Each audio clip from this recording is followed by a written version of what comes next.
the fascinating and ever-changing world of agriculture. Let's hit the road here in Georgia and meet the farmers, producers, makers, and bakers who keep us all fed and keep us coming back for more. Straight ahead at the Fork in the Road.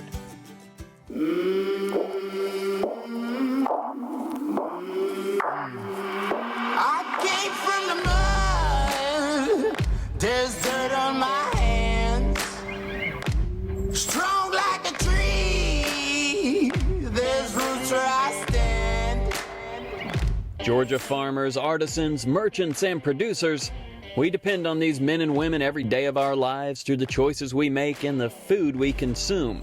Their strategy and approach is always shifting, but the end game remains the same: results.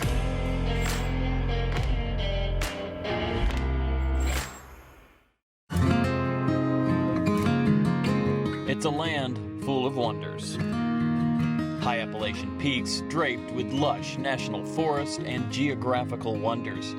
Rabun County, Georgia has been drawing travelers for years, not only for its natural beauty, but also for the welcoming folks who call this region home. And over the past 3 decades, something different has slowly worked its way into the Rabun County scenery. An ancient species of fruit with over 10,000 known varieties has been planted and annually harvested by a few talented Georgians who are building an industry in these North Georgia mountains. Let's begin our exploration of Rabun wines from mountain vines in a seemingly unknown world atop Stony Mountain, Terra Incognita. As you follow the meandering gravel Forest Service road up the backbone of the Tallulah Ridge for 1.5 miles, you may seem like you are heading into no man's land, but that is normal. That's just part of the allure. Torsten and Sarah Ernst have turned their dream into a reality, and Terra Incognita is the culmination. Terra Incognita, what's it mean? Unknown territory in Latin. In the olden days, before the entire world was discovered, there were cloudy parts beyond the maps, and that was always written on the maps as Terra Incognita, and say there'd be dragons here and all sorts of neat stuff, because nobody knew, what was out there. It was all cloudy, and then they're like, okay, you push through the clouds, and now you see that there's good farmland or whatever out there. So that's the way I kind of think of here.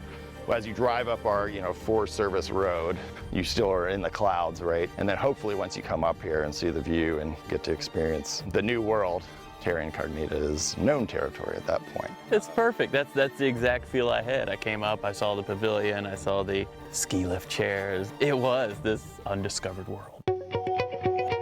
You truly feel a world away, and there's really no place like this. They have the old Sky Valley ski resort chairs that are situated to give you an optimal view of the Terra Incognita Vineyard and Blue Ridge Mountains that lie in the distance. The colorful Himalayan flags that represent the 5 elements of the earth just add to that feeling of adventure and escape from the norm. My parents are from Germany, at least my dad was from Germany, and my mom's family was from Germany. So we had, a lot of time over there, mostly in the Black Forest. And you'd have these guest houses that were in the mountains, and with, small farms, and the way people made those work is they would invite guests to stay, local food, local wines. And the other thing that we had there was huge grape vineyards, right along the Rhine Valley on the flanks of the Black Forest. Those are 2 things that we didn't have here and that we really enjoyed. And we're like, we've got this piece of property that we just spend a lot of time maintaining. Long story short, my brother got an opportunity to work at Habersham Winery. He said, hey, I did this cool study where they tried to determine what locations were best for vineyards. And that was for White County, and he had the data that extended up to Rabun County, where we are. And it turned out to be in the highest category of quality sites, because we have good sun aspect, good elevation, so the temperatures are cooler, airflow, steep terrain, elevation. That's kind of what makes a good vineyard. Torsten and Sarah love adventure in their life, and amongst the constant work of protecting and maintaining their vineyard, they managed to blaze an amazing mountain biking trail through the woods and ridges of Stony Mountain, an experience that alone is worth a trip to the special destination. I was just doing my best to keep up with Torsten. And after the ride, it was time to do a little work. Knowing I was going to be in the tasting room a little later, I had to earn my keep. Today is not harvest day, but we possibly could do it, right? Today would be a great harvest day. Okay, all right. Tomorrow is the scheduled Tomorrow harvest is day. the new harvest day. They are gorgeous right now, and these are Traminette. Traminette. I can eat them right now, right? Yeah. All right. All right. Absolutely. That is a 0-day pre-harvest interval. So you That's perfect. Yep. So these are about as sweet. I think these are pushing 23 bricks right now, which is very sweet. And the acids are, you know, pretty low, at least as low as we're gonna get around here. So these are actually ideal for picking. You know, that cluster right there is where you wanna be, just like that. And since these are leaf picking, I can't stop eating this grape. It's so delicious. Good. Well, we just went on a bike ride. We're thirsty. Alakwa Crawford works alongside the Ernst and took me on a tour of where the winemaking magic happened. All the grapes fall down here. We have a pump that catches this and it pumps it into the press if we're making white wine, or straight into the tank if we are making red wine. Okay. Alakwa then brought me upstairs to cool down and refresh with a little wine tasting and sampling. I was going to start you off with our True North here. True North, all right. So What grapes are we getting here? This is Chardonnay, which is a hybrid of Chardonnay and Seyval Blanc. The hybrids just do really well in this area, I'm sure, like Torsten has mentioned to you. And it's aged and fermented in stainless steel, so it's a nice, like, easy drinking, light Oh, bodied wine. yeah, that's great, because Torsten and I just came off the biking trails. Yeah. The Celestial Spheres is a pretty unique wine. It is a blend of muscadine and chambourcin. Okay. But we've taken it and carbonated it and kind of made it, you know, like a little party wine. It's more like a champagne. Yeah, exactly. Yeah, So okay. I have a customer that comes up here all the time and she's just fabulous, and she walks right up to me. She's like, give me the mimosa juice, you know, and I just give her an entire bottle. And she brings her own orange juice and she just sits with her husband and they just have a nice time. So. Oh, that's awesome. Oh, yeah. I see what you're saying. Yeah, that's good. Yeah, the muscadine has such a distinct flavor, for sure. That's such a true Georgia grape, but not as many up here. Yeah, they kind of like the warmer climate, so we source those out of a vineyard in South Georgia, where they just are so prolific. You know, they just love that hot, humid weather down there. So. Yeah. That's where I'll be tomorrow. Oh. Down at Polk. Is that where you get it? Yeah, it is. Yeah. I'll be at Polk tomorrow. That's funny. Many wedding vows have occurred here, understandably so. The venue is picture perfect, rain or shine. The Ernsts make you feel at home in their unique escape from the norm. They're growing quality Georgia grapes in a beautiful mountain setting and serving fantastic wine in a destination that's truly divine.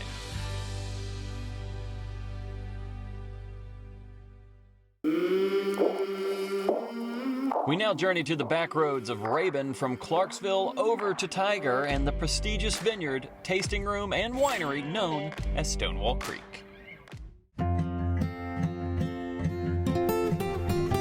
It began in 2004 with this here cabin, a barn, and 5.8 acres of property.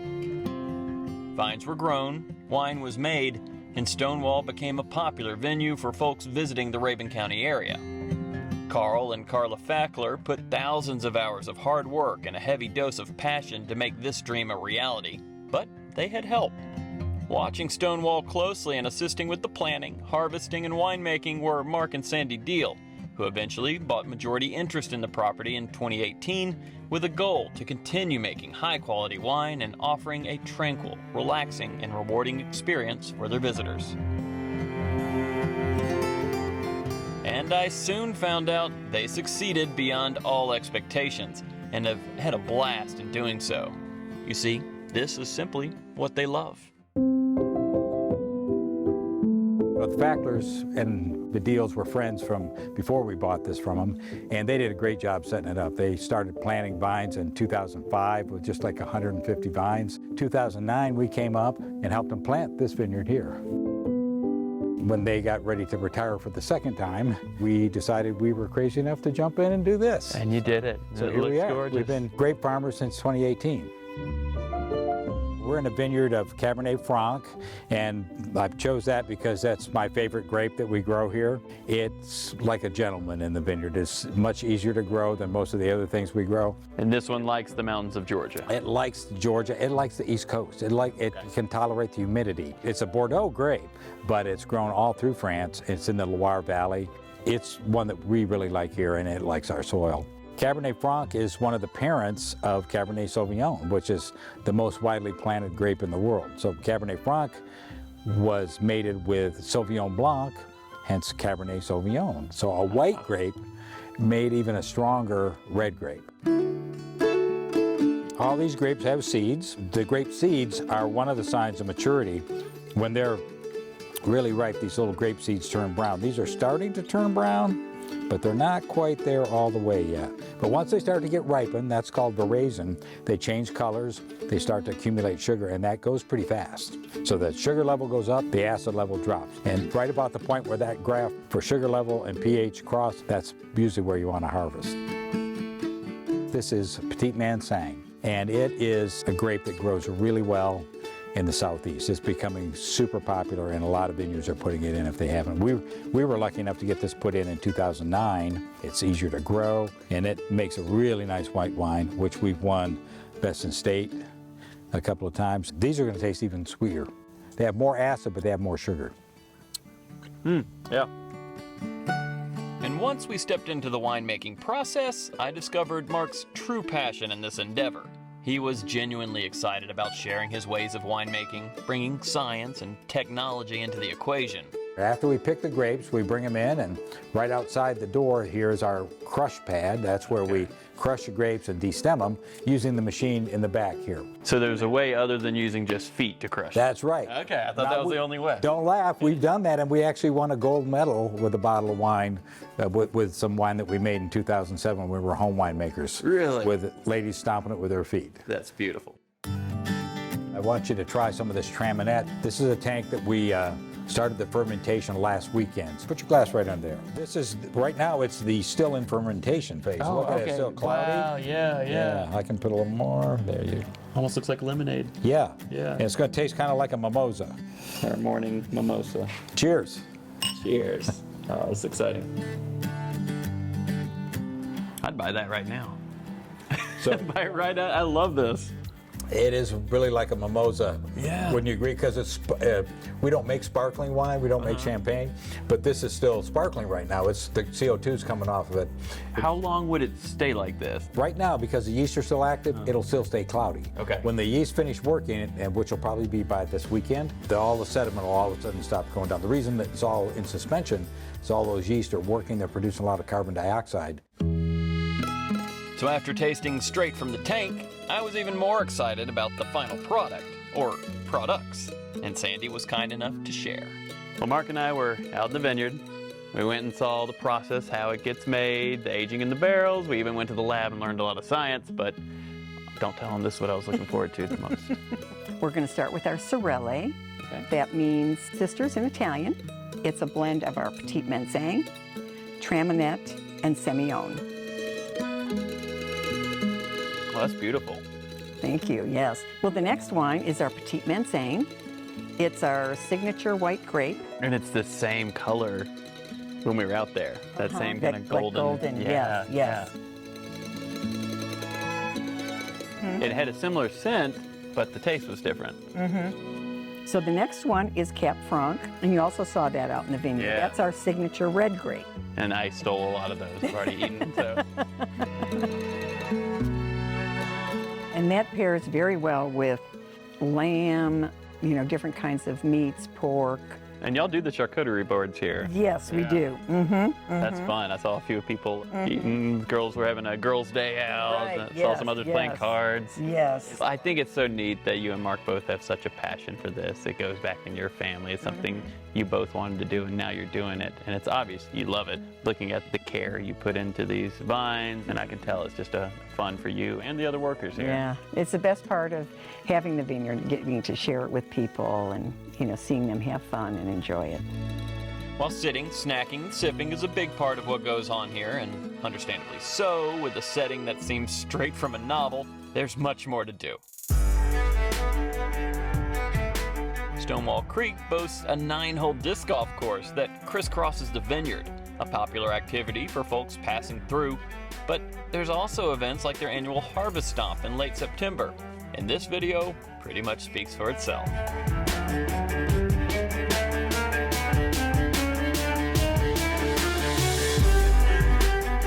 It's clear to me that the deals are doing what they love, with folks they appreciate, in a Rabun County setting that's simply hard to beat.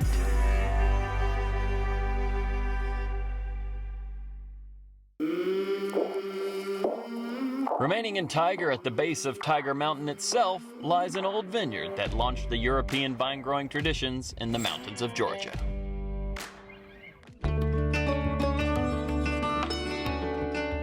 Dairy cows once roamed these rolling hills, and this old red barn was where these cows were milked.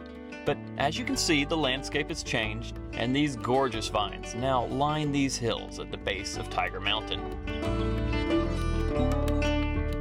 Dr. John Ezzard and his wife Martha first planted and cultivated these vines in 1995, becoming the first Georgia vineyard to successfully establish European vines in North Georgia, learning which grapes grow best in this southeastern climate and their resistance to local diseases. Many grew well, many did not. But that was a risk worth taking for the Ezzards. Lenny Vitello now owns this vineyard and made the investment because he loves wine and the outdoors, and realized that this place was a perfect blend of both. I fell in love with the place almost immediately. I didn't know this existed, and it was a real eye-opener to come and see how beautiful North Georgia is. Tiger has a very long history of producing excellent wines. We also have the most awards of any Georgia winery. We do have the benefit of length of time, so to be fair, call ourselves out, we had a head start on a lot of folks, right? And we're looking to build on that history of success. Winemaker and sommelier Luke Anderson is in search of the perfect Georgia grape. Luke appreciates the effort made by these Georgia mountain trailblazers and still believes there is much he and everyone else growing here in this southeastern region can learn. They're the first vineyard in the state of Georgia to bring Vitis vinifera to this state, which is your noble European grapevines, like your Cabernet Sauvignon, Chardonnay, Cab Franc, Viognier, things like that. And the North Georgia wine industry is still very young. It's only about 25, 30 years old, and so there's still a lot of room for growth and education and testing with varietals and winemaking. And one of my passions for working in this area is through my SOM studies, every kind of wine growing region in the world has its own grape. Malbec in Argentina, Shiraz in Australia, Cab Sav in Bordeaux, France, and Nebbiolo in Italy, and so on and so forth. And I feel like that grape hasn't necessarily been discovered for this region, this area yet. And so one of my goals is to, discover that grape and also make the best wine out of it that I can. And I quickly realized that Luke has knowledge way beyond his years and exhibits a deep passion for the art of winemaking, and wine from this region of the world particularly. There are some that grow quite well here. Yeah, absolutely. Norton is the only American varietal we have on property at the moment. And so it's super disease resistant and hardy. And so that just results in a deep, dark, full-bodied red wine right off the bat. Husband and wife team Miguel and Mackenzie are the vineyard managers and gave me a tour of two different sections of the vineyard. Let's begin with Miguel, who was in the process of harvesting. Now these are gorgeous. This is the Norton. They almost look like blueberries. I want to just eat the whole bunch. Oh, gorgeous. One of the things you always want to do is you want to kind of squeeze the berry and kind of put it on your arm, and see, that kind of gives you an idea of the color of wine that it's going to create. Because the fruit itself is a different color.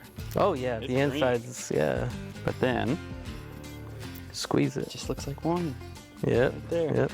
So you get an idea There it of is. what the kind of wine color you're going to be creating. Skins are sweet too.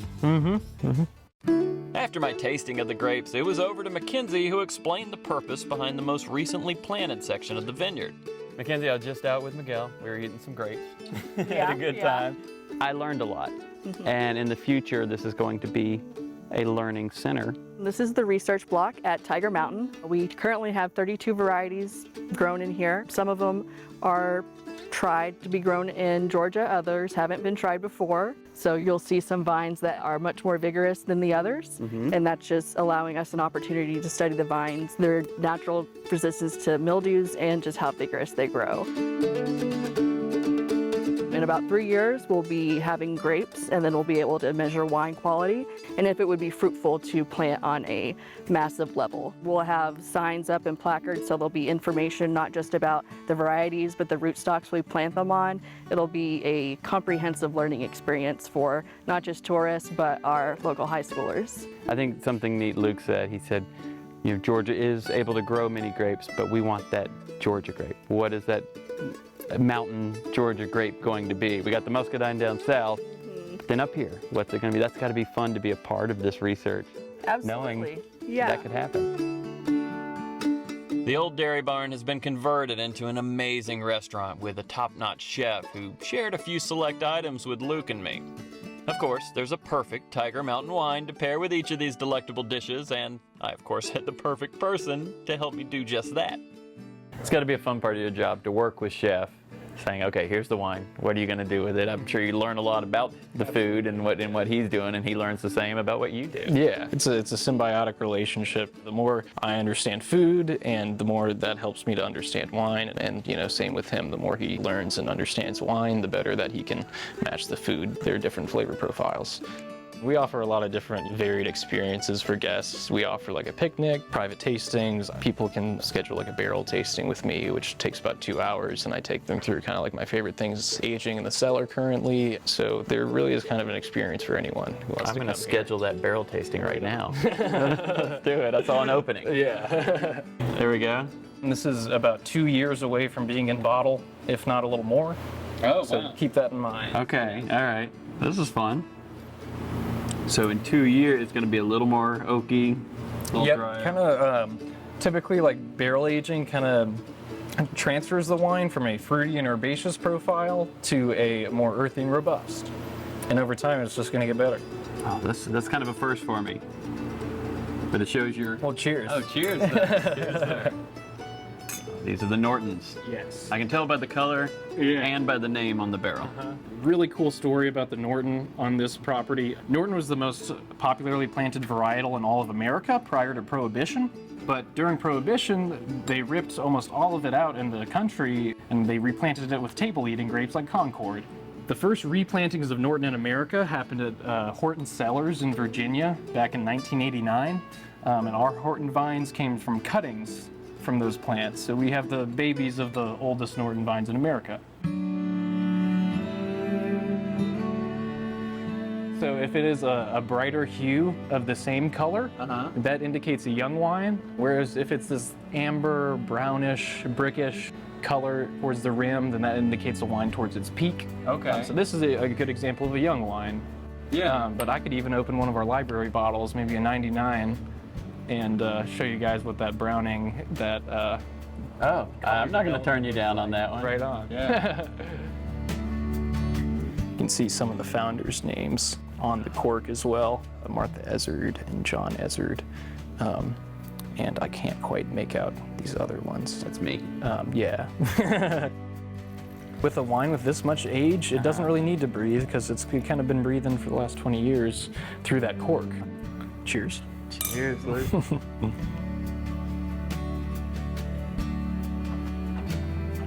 Wow, that's special. How fun. Yeah. It's neat to know they were doing it well when they started, you know, considering how this came out. It's an amazing experience to enjoy with a friend, with your family, with a date, or even on your own. It's a place that was made possible by a man with a dream who followed that dream, and that adoration must be contagious to anyone who roams these Rabun County hills, because everyone I meet at Tiger Mountain has a genuine love for what they do. And after all these years, they still believe this is only the beginning.